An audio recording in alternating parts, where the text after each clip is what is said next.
SER Podcast.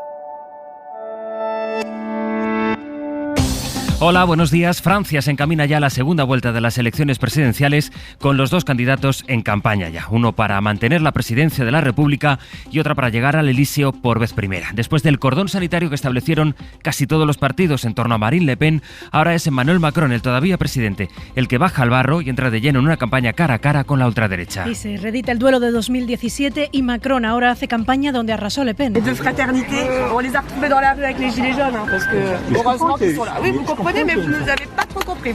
Y donde ayer una francesa le recriminaba así a Macron, mirándolo a los ojos, encarándolo, lo que a su juicio había hecho mal como presidente. Tocando incluso las palmas. Gillian Ayala, hola, buenos días. Hola, Sastre. Todo apunta a que la estrategia de Macron es ganarse el voto de quienes, como esa mujer que acabamos de escuchar, piensan que con él se han perdido los valores de Francia. Y a este paseo por las calles se suma, vaya, una entrevista en un bar y un intento de maquillar su duro reproche a los franceses que no querían vacunarse. Sí, Macron viajó ayer al norte de Francia, al paso de Calais, donde su rival Marine Le Pen fue la más votada este domingo. Allí aguantó, como escuchábamos, los reproches de los vecinos que le echaban en cara su distancia con la calle y también que hace meses dijera más bien que quería fastidiar a quienes se negaban a vacunarse. El mandatario buscó dar una imagen de cercanía, quizás por ello eligió dar una entrevista dentro de un bar. Revenir a 60 ans alors que notre espérance de vie continue d'augmenter. Eso sí, en esa entrevista dijo que no pensaba rebajar la edad de jubilación a los 60 años, como promete el izquierdista Mélenchon, que así las cuentas no cuadrarían. Y es que la economía se revela como el tema central de esta segunda etapa de la campaña electoral. Ayer Marine Le Pen advertía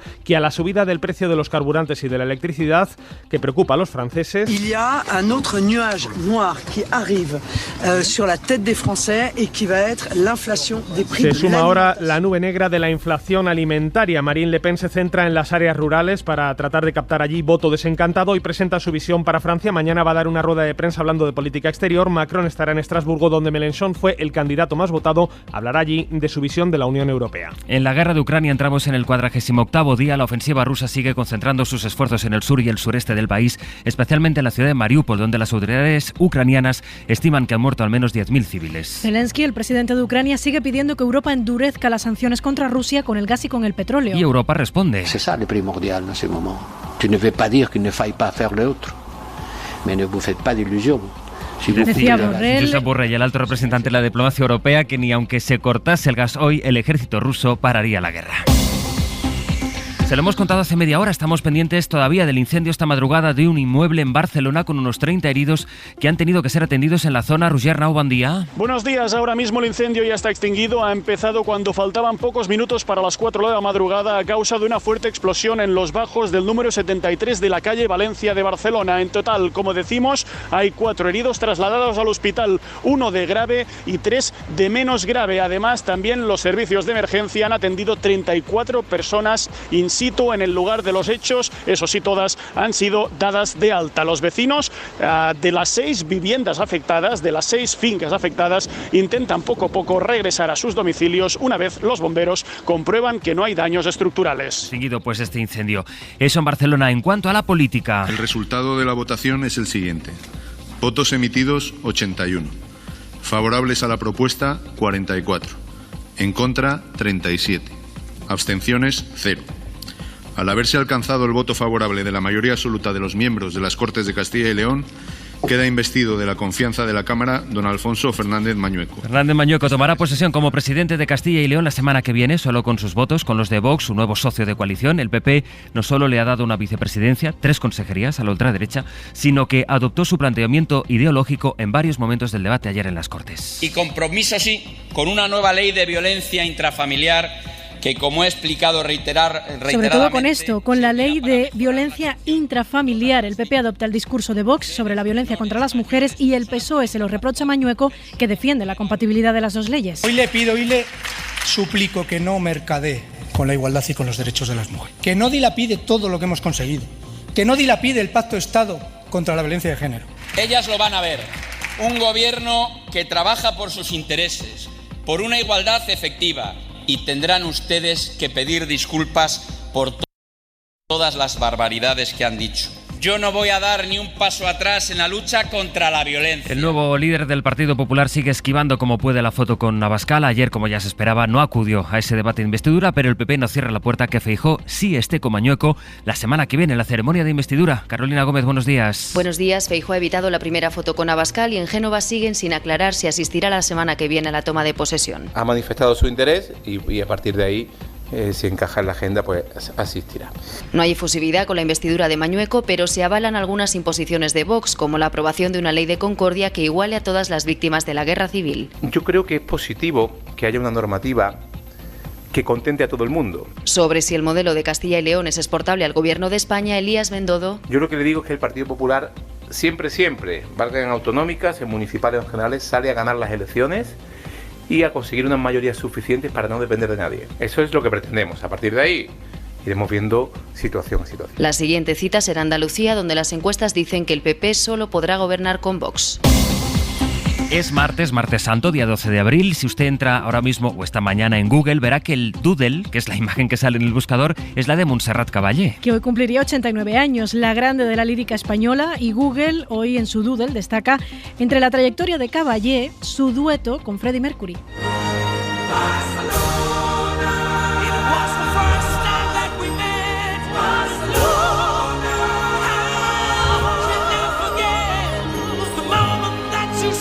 Sastre, no te voy a preguntar si te acuerdas, pero sí te gusta. Hombre, me acuerdo y por supuesto me gusta. Bueno, del tiempo nos espera un martes. He de decir que Gillian aquí me ha puesto jueves, pero no, todavía no. Hay que contener las ganas. Nos espera un martes pasado por agua en media España. Sí, sobre todo en el sur de la península y en los Pirineos también. Atención, y bajan las temperaturas en todo el país, pero solo un par de grados. Vamos a seguir teniendo este ambiente primaveral con unas temperaturas cercanas a los 18 grados de máxima.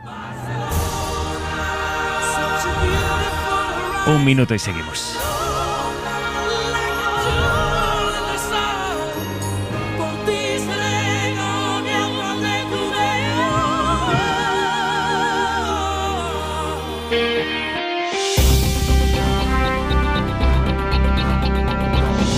Hoy, esta semana, vaya o haya ido a un centro de salud. Hoy es el día de la atención primaria, que llega más tocada que nunca después de 2 años de pandemia. Ayer, precisamente, la plataforma Salvemos la Atención Primaria, que está formada por más de 100 organizaciones de profesionales sanitarios, se reunió con el Defensor del Pueblo. Intentan conseguir alguna mejora en sus condiciones laborales, sobre todo mejoras para garantizar que haya mejor atención a los pacientes. Carmen Esbrí es miembro en la Mesa de Defensa de la Sanidad Pública de Madrid. Ayer participó en esta reunión junto al Defensor del Pueblo. Señora Esbrí, ¿qué tal? Buenos días. Hola, buenos días. Sí. Pero bueno, mi participación no fue junto con los compañeros de la plataforma que has mencionado. Uh-huh. Nosotros teníamos prevista para ayer esa entrevista con el Defensor del Pueblo también. Fue casualidad, la verdad, nos enteramos después. Hecha pues esta aclaración, dígame qué es lo que hay que mejorar en la atención primaria. ¿Dónde está ahora mismo la prioridad, tanto para ustedes los profesionales como también para los pacientes? Bueno, también tengo que aclarar que yo no soy profesional, soy ciudadana y defensora de la sanidad pública y de los derechos humanos desde hace muchos años, ¿no? Desde siempre, ¿no? Lo que hay que mejorar son 2 cosas. Para los ciudadanos, la calidad y la continuidad de cuidados que necesitamos desde que nacemos hasta que morimos. Para los profesionales, la dotación adecuada y también los contratos dignos que se han perdido, ¿no? En ambos casos está todo muy relacionado, obviamente, ¿no? Porque sin profesionales, que vemos que cada vez hay menos, no podemos tener los ciudadanos una atención continuada y una atención permanente de atención primaria, que es la joya de la sanidad pública española y que la están dejando morir por cuestiones puramente ideológicas y económicas, ¿no? El Ministerio de Sanidad ha elaborado una estrategia para estos próximos años. ¿Ustedes entienden que es suficiente esa estrategia? Yo creo que lo que deben de empezar a pensar todos los políticos es qué supone la atención primaria y qué supone un sistema público de salud. El sistema público de salud es un sistema que lo pagan los ciudadanos. En este caso, nosotros los ciudadanos pagamos con nuestros impuestos la sanidad pública en España, y lo que piensan es que esto es algo, bueno, es una herramienta más, pero no es una herramienta más, es algo fundamental para que España que somos los españoles, progresemos adecuadamente en nuestra vida y mantengamos la salud en pie. Señora Esbrí. ¿Por qué digo esto? Sí. Tengo que irlo dejando ya. Señora Esbrí, muchísimas gracias por atendernos. Gracias y hasta la próxima. Muchas gracias. Buenos días. Bueno, a lo largo de los 2 últimos años nos hemos tenido que enfrentar a situaciones límite que han agudizado en muchos casos las desigualdades que ya existían en la sociedad.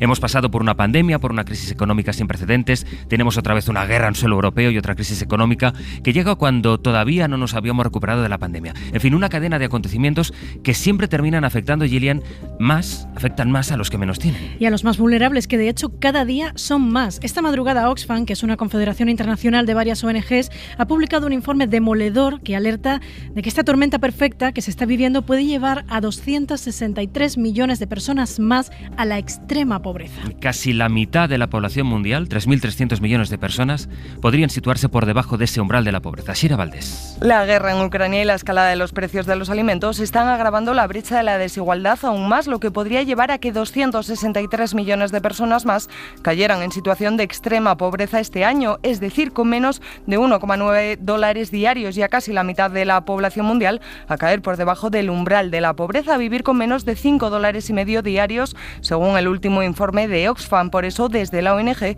piden a los gobiernos que pongan en marcha medidas redistributivas. Fran Cortada, director general de Oxfam Intermón. Un impuesto anual sobre el patrimonio de los más ricos podría generar 2,5 billones de dólares cada año, una cantidad suficiente para sacar de la pobreza a 2.300 millones de personas, fabricar vacunas para todo el mundo y proporcionar servicios de salud y de protección social a la población de los países de renta baja y media. Demandamos también la cancelación de los pagos de la deuda a esos países en vías de desarrollo que precisan ayuda urgente. Y es que señalan, esta realidad afecta especialmente a los que menos tienen, porque frente al 17% que de media destinan los consumidores en los países ricos a la alimentación, en África subsahariana ese porcentaje se dispara hasta el 40%. En Europa la recuperación económica se está ralentizando como consecuencia de la guerra en Ucrania, sobre todo en aquellos países que más están sufriendo la inflación, según los indicadores que adelanta la OCDE. España no es precisamente de los países más castigados por esta crisis, pero inevitablemente también nos vamos a tener que enfrentar al parón en el ritmo de la recuperación. ¿Cuál es el balance general que se prevé en el continente, Jordi Fábrega? La guerra en Ucrania provocará un parón en el crecimiento de la economía europea, según los indicadores adelantados de la OCDE, un parón que será especialmente significativo en algunos países como Italia, como Francia, como Grecia o como Reino Unido, pero que se extenderá a todas las economías europeas. También a la española, que será de las menos castigadas, pero que también verá cómo se frena algo el impulso de crecimiento que lleva arrastrando de los últimos meses. Aún así, España es, junto a Irlanda, el país con el mayor ritmo de crecimiento según estos indicadores. En cuanto al resto del mundo, la recuperación económica se estabiliza. El impacto de la guerra de Ucrania es prácticamente inexistente según estos indicadores de la OCDE, aunque el organismo sí avisa de los riesgos asociados al alza de los precios.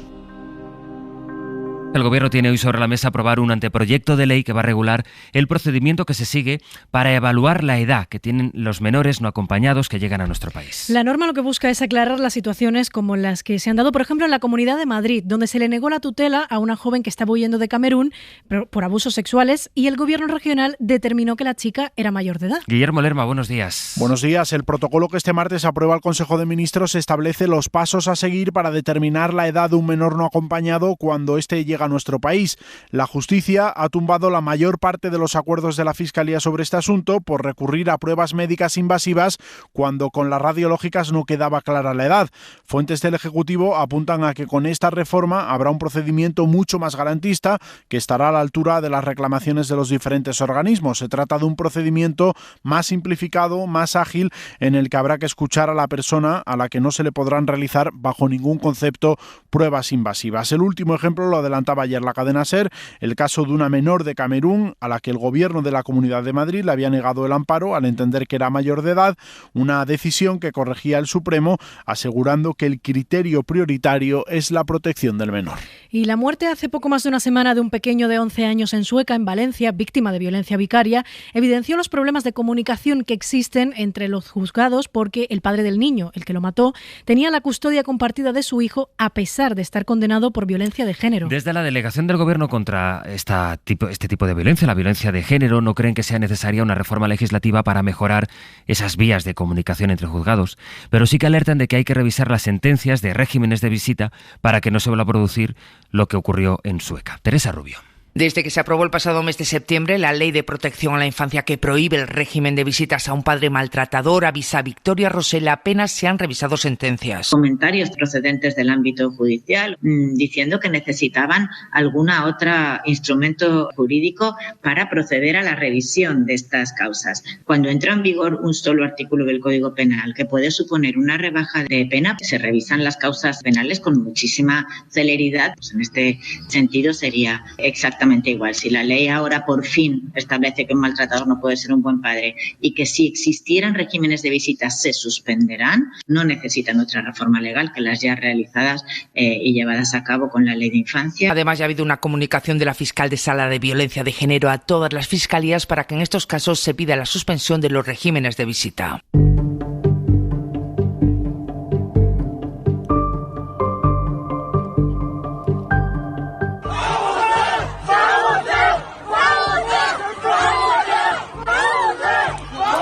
Pues este es el sonido de Shanghái esta madrugada y siguen los saqueos a los comercios por el hartazgo de la población con el confinamiento que lleva más de 20 días en vigor. El caos se está apoderando de la ciudad, los residuos permanecen todos los días en la calle, la población se queja de no tener alimentos suficientes ni dinero para comprar bienes de primera necesidad por la paralización de la economía y ya se están empezando a mover algunas fichas a nivel diplomático. De la crónica exterior, Portugal, el gobierno socialista ha arrancado la nueva legislatura con todos los partidos en contra. Este miércoles presentará los presupuestos en el Parlamento, unas cuentas que según la oposición no tienen en cuenta la inflación y suponen una vuelta a la austeridad. Corresponsal en Lisboa, Lucas Font. Faltan poco más de 24 horas para que el gobierno portugués presente su propuesta de presupuestos en el Parlamento, unas cuentas que esta vez sí podrá aprobar sin problemas gracias a la mayoría absoluta obtenida en enero, pero que la oposición ve con recelo. El gobierno tiene el objetivo de evitar una crisis inflacionista, pero en el fondo estamos ante un regreso disimulado de la austeridad, ha dicho el portavoz del principal partido de la oposición. Una crítica que comparten prácticamente todos los partidos, que reprochan al Ejecutivo que mantenga el objetivo de déficit sin tener en cuenta la pérdida de poder adquisitivo que sufrirán las familias en los próximos meses. El gobierno de Costa insiste en que se trata de un escenario temporal y ya ha puesto en marcha medidas para tratar de combatir la subida de los precios, como la reducción de los impuestos a los combustibles o la ampliación de las ayudas en la compra de gas y de productos básicos para las familias más vulnerables. Y esta madrugada la justicia de Estados Unidos ha declarado culpable a un ex policía de Virginia por el asalto al Capitolio. Estaba acusado de 6 crímenes. Suscríbete a las 7 de Hoy por Hoy. Todos los episodios y contenidos adicionales en la app de Cadena SER y en nuestros canales de Apple Podcast, Spotify, iVoox, Google Podcast y YouTube. Escúchanos en directo en la SER de lunes a viernes a las 7 de la mañana. Cadena SER. La radio.